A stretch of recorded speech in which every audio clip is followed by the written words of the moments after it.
Buenas, ¿qué tal? Muy bien, entonces bienvenidos al primer video de esta serie.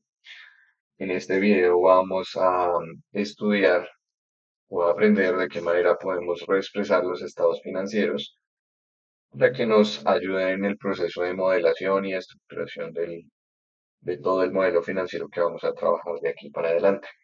Esta serie de videos la estamos trabajando con la empresa Éxito y estamos utilizando los resultados que había con cierre a diciembre del 2022. Em, no importa el año, pues al final sigue siendo el mismo ejercicio. Lo que se quiere aquí es ilustrar el proceso a través del cual hacemos esto. Históricamente, muchos de ustedes lo que han hecho en sus clases previas es pasar los estados financieros utilizando un proveedor como EMIS o simplemente digitando los valores de los estados financieros a Excel. ¿Sí?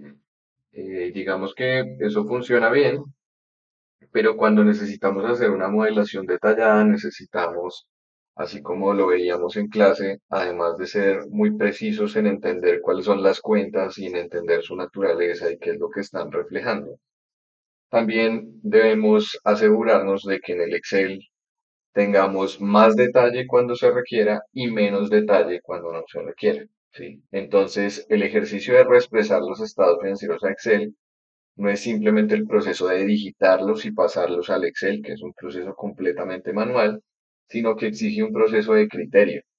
Y el proceso de criterio implica que ustedes en cada cuenta de esas deben evaluar si es necesario detallarla más utilizando las notas o si por el contrario debo agrupar varias de esas cuentas porque en realidad no son tan relevantes para mi análisis y no necesito una modelación explícita de ellas.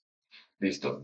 Entonces, en este caso, estamos trasladando los estados financieros del éxito. Acá voy a mostrarles simplemente lo que se hizo para el año 2021 y 2022.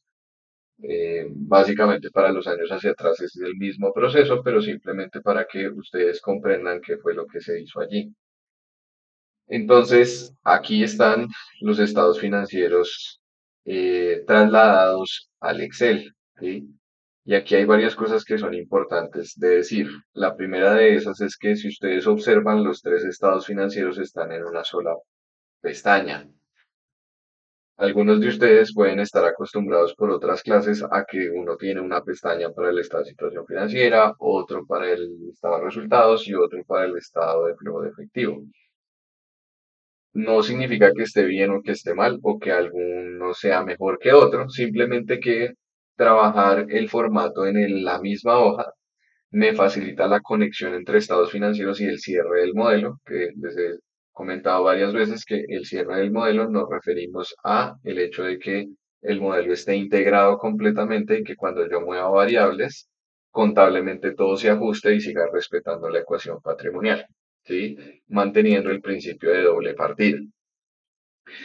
Entonces, en en ese orden de ideas, entonces acá lo que se ha hecho en esta estructura. En el siguiente, en dos videos más adelante van a encontrar algunos detalles de por qué la forma está como está y cómo se ajusta esa forma. Pero por ahora vamos a concentrarnos en cuáles son las cifras que estamos pasando aquí, de qué manera y por qué están organizadas de esta forma. ¿Sí? Observen ustedes que entonces los tres estados financieros están seguidos. Está primero el estado de situación financiera, luego está el estado de resultados y finalmente el flujo de efectivo. Eso va a ser muy importante para que en el siguiente video vean de qué manera es que se conectan, ¿sí? Por ahora vamos a entender de qué manera trasladar la información, ¿bien?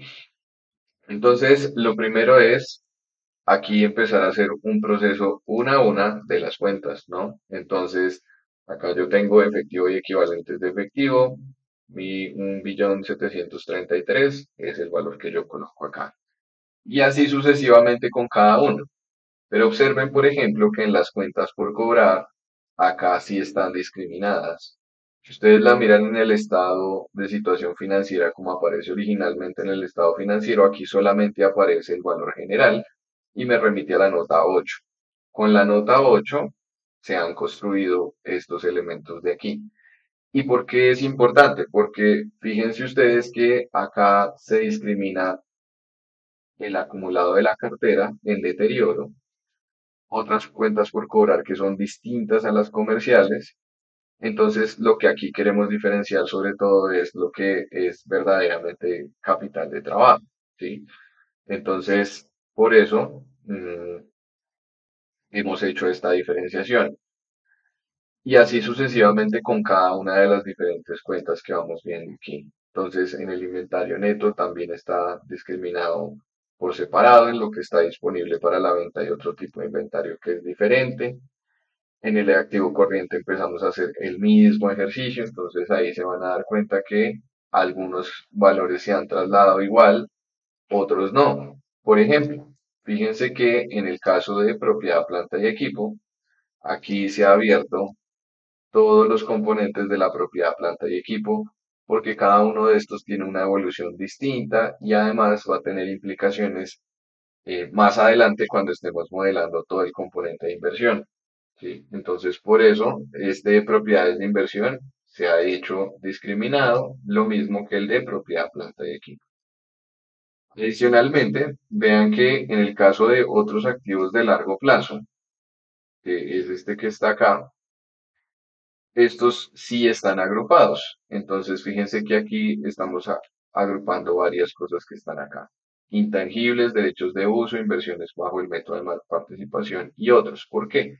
Porque básicamente estas cuentas no van a cambiar mucho, salvo que realicemos una adquisición o algo muy estructural, o algún elemento contable que lleve a revisar esas variables. Pero de resto, esas no deberían cambiar mucho. Por eso esas todas han sido agrupadas. Luego hacemos el mismo trabajo con los pasivos. Fíjense que en el caso de de los pasivos hemos hecho esta discriminación. Acá en el estado financiero no aparece discriminado, sino aparece el valor total, 915,604. Acá lo hemos discriminado, ¿por qué? Porque fíjense que es muy diferente unas opciones put que generan una obligación muy particular a unos préstamos bancarios, que sí es lo que entendemos como deuda financiera, ¿sí? Esto sigue siendo una fuente de financiación, pero funciona diferente porque los derivados son transferencias de riesgos. Entonces, por eso queremos diferenciar la deuda basada en el endeudamiento financiero de otros instrumentos que simplemente son transferencias de riesgos, como los derivados. ¿Listo? Entonces, ese es el cambio que se ha hecho ahí.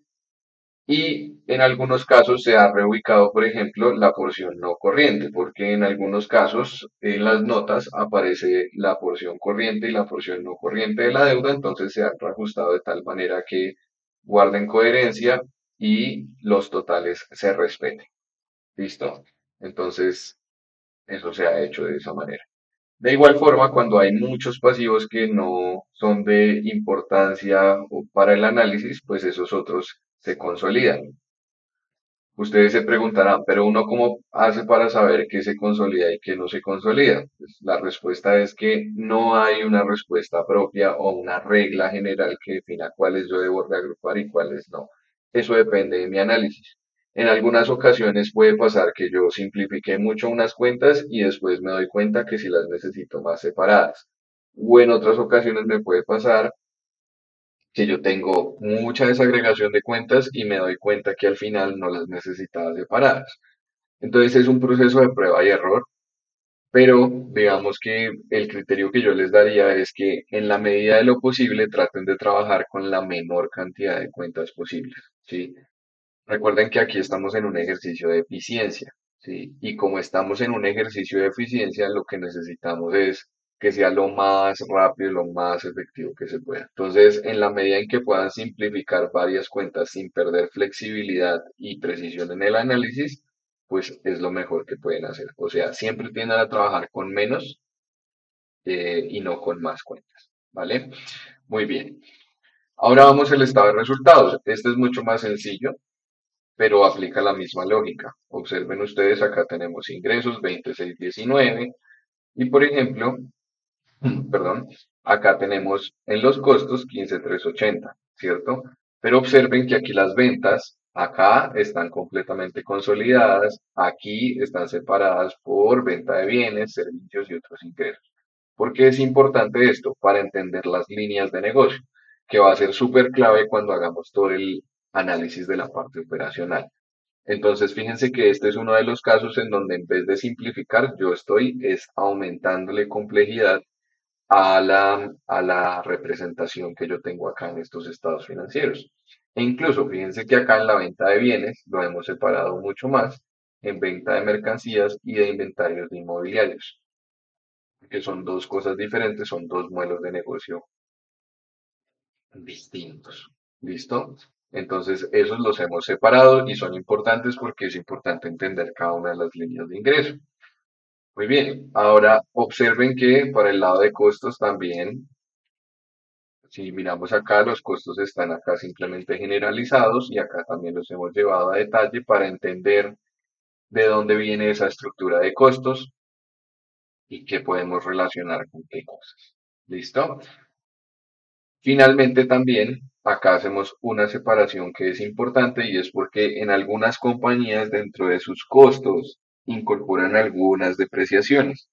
Entonces eso es importante porque muchas veces suele suceder que la depreciación que se reconoce en el estado de resultados no coincide con la depreciación que se devuelve en el estado de flujos de efectivo para efectos de coordinar la caja. Y eso sucede porque no toda la depreciación se reconoce en el gasto, sino algunas se reconocen en los costos. Eso depende de la política contable que tenga cada compañía. Pero entonces, cuando identifiquemos que dentro de los costos hay depreciación, debemos sacarla para que podamos calcular el EBITDA correcto. Una forma rápida de identificar cuáles son las depreciaciones y amortizaciones correctas es irse directamente al estado de flujo de efectivo. Ahí es donde con certidumbre voy a encontrar todas las depreciaciones y amortizaciones que correspondan porque ahí se tienen que ajustar absolutamente todas para poder llegar a la caja. Entonces, el tip directo para poder llegar ahí es siempre em, dirigirme al estado de flujo de efectivo para entender la depreciación total y para efectos de calcular el EBITDA. Sin embargo, cuando estemos construyendo estos estados financieros, debemos ser cuidadosos de revisar tanto la depreciación que está en la parte de los gastos como la que puede estar involucrada en los costos. No pasa en todas las compañías, pero en algunas puede suceder. ¿Listo? Muy bien. Luego tenemos los gastos operacionales, la misma historia, aquí acá están todos agrupados, acá los hemos puesto por componentes, porque cada uno de estos puede tener una proyección diferente y crecer bajo una dinámica distinta, y acá simplemente lo único que estamos haciendo es agrupando algunos elementos. Luego, en la parte de los ingresos financieros, dado que en el balance también los separamos, pues acá también es importante entender los ingresos financieros separados y lo mismo para los gastos financieros, que podamos entenderlos tanto a nivel agregado como a nivel desagregado. ¿Listo? Y con eso, pues he terminado de trasladar el estado de resultados. Finalmente, me voy con el estado de flujo de efectivo. Este es en el que hay que tener muchísimo cuidado, muchísimo cuidado. ¿Por qué? Porque si ustedes miran, acá yo terminé con una utilidad neta del ejercicio que está en 249, 238. Es exactamente la misma que yo tengo en el estado de resultados de los estados financieros. Muy bien, este cuadrarlo es fácil porque al final los componentes están todos aquí incluidos y en realidad están muy simplificados. Entonces es muy fácil de entender. Pero cuando yo me muevo al estado de flujos de efectivo, la cosa se complica y se vuelve un poco más densa. Si ustedes miran, cuando yo me muevo acá al estado de flujo de efectivo, que es la parte final, pueden observar que hay una infinidad de cuentas que uno después no sabe cómo proyectar, ¿cierto? Entonces, acá viene el elemento más importante de la reexpresión. Nosotros debemos generar unas cuentas generales, ¿cierto? Que me permitan entender el flujo de efectivo de la compañía, pero de manera simplificada. Porque adicionalmente, a futuro, yo no voy a proyectar el deterioro de la cartera neto, el deterioro de reversiones de inventario, el deterioro de valores propiedad, planta y equipo. Yo no voy a proyectar cada una de estas porque no voy a saber cómo hacerlo y no voy a poderlo conciliar directamente, ¿sí? De igual manera, ustedes no van a encontrar absolutamente todos estos movimientos dentro del estado de resultados y el estado de situación financiera. Entonces, para poder conciliar, si bien lo que vimos en clase teóricamente es que la diferencia de balances más el estado de resultados me da como resultado este flujo de efectivo, lo que va a pasar en la práctica es que como acá hay muchísimos movimientos contables, en particular estos que aparecen aquí al principio, que son los movimientos que no son caja, pues va a ser muy difícil que yo llegue a menos de que yo tenga acceso a un detalle contable muy importante, que no es lo común en las compañías, salvo que yo trabaje internamente dentro de ellas, ¿sí? Si no ese es el caso, sino que yo estoy, por ejemplo, en un equipo de equity research o estoy en una evaluación general de una compañía o estoy viendo simplemente haciendo un análisis de cifras por encima, o viendo un potencial cliente, pues yo no tengo acceso a ese detalle contable. Entonces, no busquen conciliar el estado de flujo efectivo con el estado de resultados y el estado de situación financiera porque van a tardar muchísimo tiempo, se van a frustrar un montón y al final no van a llegar. Entonces, lo que hay que partir es de que este estado de situación financiera, de que este estado de flujo efectivo está bien hecho, ¿cierto? Y yo lo que debo es reorganizar y agrupar las cuentas de tal manera que a mí me quede en un formato que yo pueda manejar fácilmente hacia adelante para efectos de la proyección. Bien, ¿cómo se hace eso? Entonces, miren acá ustedes la cantidad de cuentas que hay aquí antes de ajustar a el resultado operacional en caja, ¿sí? Entonces, miren que aquí estamos partiendo de la misma utilidad, 249, 238, y el reto que tenemos acá es simplificar esta estructura de tal manera que sea de fácil manejo hacia adelante. ¿Qué hacemos allí? Si ustedes observan, en el estado de flujo de efectivo, acá hay por lo menos unas 15 cuentas. Entonces acá lo que hacemos es también agruparlas por categoría, de tal manera que podamos acercarnos a las cosas que más nos interesan y que sea de fácil manejo para cada uno de los años de proyección. Entonces observen ustedes que acá lo que hemos hecho es separarlo en las cuentas que son de mayor relevancia y que usualmente más movemos cuando hacemos proyecciones. Depreciación y amortización. El deterioro de cartera lo dejamos aparte. Otras reversiones, aquí están agrupadas un montón de cosas que son básicamente todas las demás cuentas a excepción de los impuestos. Y los impuestos que ustedes ven acá que están en dos líneas, aquí los hemos dejado en una sola, ¿sí? Entonces los hemos dejado, fíjense que acá los tenemos como impuestos causados, los tenemos en una sola línea, ¿sí? Con eso, fíjense que yo reduje acá de por lo menos como unas 15 cuentas que hay acá y las redujimos a 5 cuentas, ¿cierto? Que es mucho más fácil de manejar. Y los intereses los pusimos aquí aparte para que podamos entender lo que es la generación interna de fondos, que nos interesa mucho, que es toda la caja que genera la compañía, y la utilidad operacional antes de cambios en el patrimonio, que es la que nos permite calibrar acá directamente con el estado de flujo efectivo. Es muy importante que ustedes vayan haciendo el seguimiento y se vayan dando cuenta de que efectivamente cada uno de los valores que está acá les coincide con el que llegan ustedes en el estado de flujo efectivo. Observen que, dado que esto está auditado, revisado, firmado, etcétera, pues uno puede asumir que esta información es correcta y está bien preparada. Entonces, lo que estamos haciendo nosotros simplemente es reorganizarnos para reorganizarlo para hacernos la vida más fácil. ¿Listo? Porque claramente en el futuro nosotros no vamos a proyectar ni deterioro, reversiones de inventario, ni provisiones por beneficios de empleados, ni ganancias por aplicación del método de participación, ¿cierto? Una de esas líneas no las vamos a hacer porque va a ser muy complejo de manejar y al final no nos va a quitar mucho tiempo y no nos va a agregar mucho valor. ¿Listo? El mismo ejercicio es el que hacemos acá luego con la parte de la operación en particular, ¿cierto? Y observen que acá tenemos muchas cuentas de nuevo, pero acá lo que buscamos fue concentrarnos en lo que verdaderamente nos interesa, que es en lo que es el capital de trabajo, ¿cierto? Tenemos acá inventarios, cuentas por cobrar y cuentas por pagar, que son las cuentas originales del capital de trabajo. Y el resto, que son movimientos de activos y pasivos, que también terminan siendo capital de trabajo porque en últimas nos implican o colocar o retirar dinero porque otro lo está financiando, pero en últimas siguen siendo dinero que se requiere para poder garantizar la operación, dado que están metidas acá en estas actividades de operación. Y por último, los impuestos que se generan como resultado de la operación que yo estoy haciendo, ¿cierto? Este pago efectivo que yo hago de impuestos, pues de una u otra manera es dinero que yo tengo que poner para poder trabajar. Entonces, y que se da como resultado de la operación. Entonces, también me influye en la variación del capital de trabajo.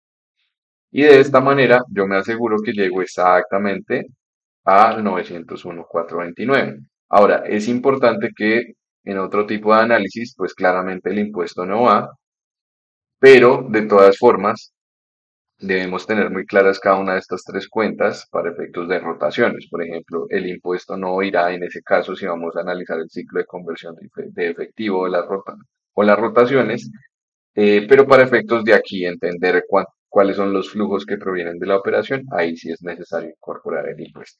¿Listo? Muy bien.